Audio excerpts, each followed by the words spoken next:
भगीरथ केवल इसलिए महत्वपूर्ण पौराणिक पात्र नहीं है क्योंकि उनका जन्म दो रानियों से हुआ था, बल्कि इसलिए भी कि वे वही राजा हैं जिन्होंने स्वर्ग से गंगा को पृथ्वी पर लाया। इस वीडियो में मैं आपको भगीरथ की अनोखी जन्म कथा बताने जा रहा हूँ। कृतिवासी रामायण के अनुसार राजा दिलीप की दो पत्नियां होने के बावजूद उनका कोई पुत्र नहीं था।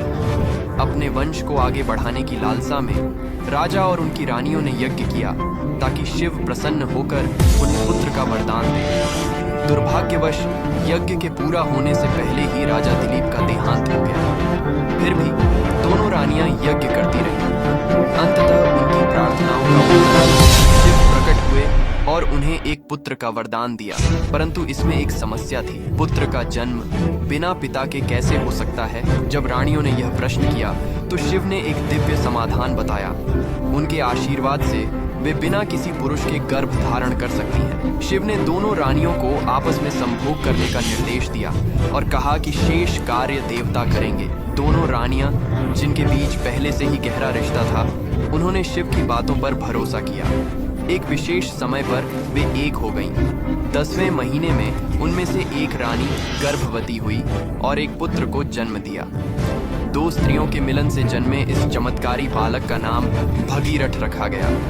उनके नाम में उनके असाधारण जन्म का रहस्य छिपा था।